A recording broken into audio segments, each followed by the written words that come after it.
काला साया। यूं तो बनारस घाट अपनी खूबसूरती के लिए बहुत प्रचलित है, पर घाट के किनारे कई राज लिए बैठे हैं। ये कहानी शुरू होती है बनारस के घाट के पास बने ममता निवास से, जहां प्रिया लाल जोड़े में ममता के घर उसकी बहू बनकर आती है। आओ आओ बहू, घर को अपने पैरों से पवित्र करो। ममता घर की दहलीज पार कर ही रही होती है कि अचानक एक बहुत गंदी सी बास पूरे घर में फैल जाती है।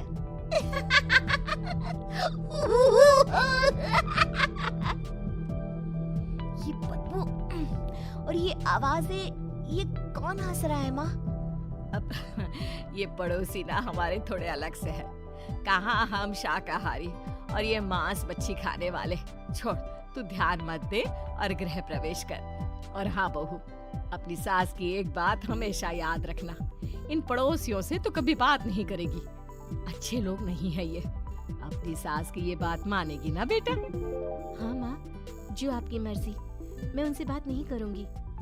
अगले दिन प्रिया अपनी पहली रसोई बनाने रसोई घर में जाती है। ये छोटी बात तो नाक में जा रही है। एक काम करती हूँ, खिड़की खोल देती हूँ। प्रिया खिड़की खोलने जाती है। इतने जाले, लगता है इस खिड़की को कभी खोला ही नहीं गया। पर ऐसा क्यों? ओह, नॉन वेज की स्मेल आती होगी ना। 2 मिनट के लिए खोल लेती हूँ, फिर बंद कर दूंगी। प्रिया खिड़की खोलती है। खिड़की खोलते ही उसकी नजर सामने वाले घर की खिड़की पर पड़ती है, जहाँ एक लड़की खड़ी होती है। हाथों में मेहंदी, लाल रंग की साड़ी, बिल्कुल सजी धजी, मानो प्रिया की तरह ही वो भी नई नवेली बहू हो। वो प्रिया को देखकर मुस्कुराती है। हे भगवान, माँ ने तो इनसे बात करने को मना किया था। प्रिया फौरन ही खिड़की बंद कर देती है और तवे पर चढ़े रोटी की ओर देखने लगती है, पर वहाँ रोटी न होकर मछली पड़ी होती है। ये क्या? पहली ही रसोई में इतनी बड़ी गलती। हे भगवान, अब मैं क्या करूं?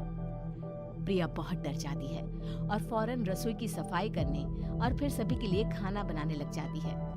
जब वो सबको खाना परोसती है, सब तो ठीक है, मैं बेकार में चिंता कर रही थी। हे भगवान, ऐसे ही बस अपनी कृपा बनाए रखना। रात के वक्त जब सब सो रहे होते हैं, तब प्रिया को पायल की आवाज सुनाई देती है, जिससे उसकी आंख खुल जाती है।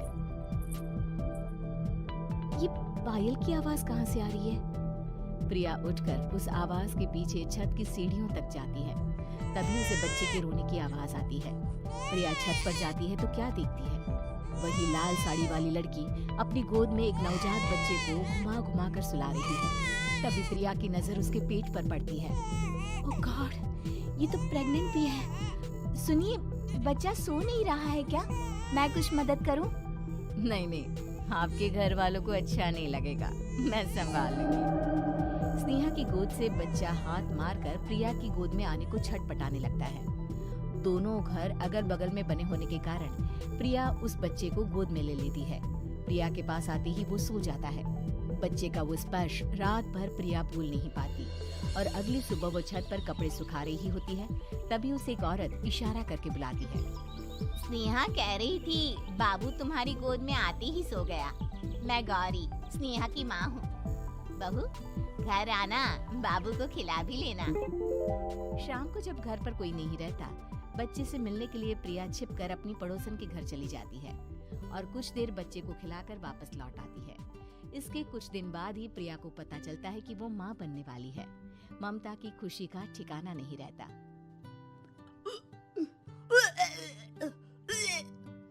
माँ जी, पता नहीं क्यों उल्टी आ रही है।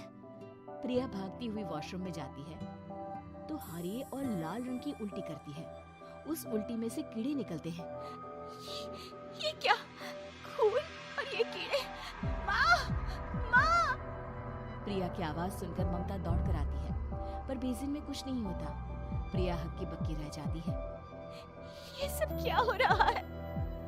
प्रिया घबरा जाती है और अपने कमरे में जाकर सो जाती है। डर के कारण वो इतनी थक जाती है कि उसकी आंख लग जाती है। तब उसे ऐसा लगता है उसके पेट पर मानो कोई बैठा हुआ हो। कौन हो? प्रिया के पेट पर एक 5 महीने की बच्ची बैठी हुई थी, जो बुरी तरह जली हुई थी। माँ, तुम ही मुझे लाई ना अपने पेट में। मैं तुम्हारी माँ नहीं हूँ। कौन हो तुम? माँ, देखो मैं जल गई बुरी तरह से। 6 महीने पेट में रहने को भी मुझे नहीं मिला। सहला दो ना माँ। बचाओ, बचाओ, माँ। ममता दौड़कर कमरे में आती है। प्रिया की बातें सुनकर वो सब समझ जाती है। तू कहीं बगल वाले घर में तो नहीं जाकर आई ना बहू? मुझे माफ कर दो, मैं गई थी माँ। उस घर में सब मरे हुए हैं बहू। कई साल पहले स्नेहा उस घर में बहू बनकर आई थी। कुछ ही दिन में वो एक बच्चे को जन्म देने वाली थी। पूरा घर बच्चे के आने की खुशी में खोया था कि एक दिन अचानक उस घर में आग लग गई। सब बुरी तरह जलकर मर गए। गौरी आज भी दादी बनने का इंतजार कर रही है और इसीलिए स्नेहा ने अपना अजन्मा बच्चा तुम्हारी कोख में डाल दिया। ममता ये कह रही होती है कि पीछे से उसके पैरों को एक बच्चा पकड़ लेता है। दादी, दादी। माँ, स्नेहा की गोद में यही बच्चा था। ये बच्चा कौन है फिर? तेरी मौत है। तेरी भी दादी। जिस चीज का ममता को डर था वही हो गया। ममता निवास के ऊपर मौत ने चादर बिछा दी थी। प्रिया का पेट ऐसे बढ़ जाता है मानो 9 महीने का हो। 2 हाथ उसके पेट से बाहर निकलते हैं। बहू, संतोष को फोन कर, किसी पंडित जी को बुला बहू। प्रिया का पति भागता हुआ घर आता है। ये तो होना ही था माँ। तेरा बाप तेरे सामने आ गया तो तू सह नहीं पा रही है। स्नेहा घर में आग लगी नहीं थी, माँ ने लगाई थी, प्रॉपर्टी की लालच में। और वो बच्चा मेरी पहली पत्नी का बच्चा है, मेरा बेटा, जो कि उस आग की चपेट का शिकार हो गया था। मैंने तुमसे ये सब माँ के कहने पर छुपाया था। मुझे माफ कर दो प्रिया। तुम अगर चाहो तो यहाँ से जा सकती हो।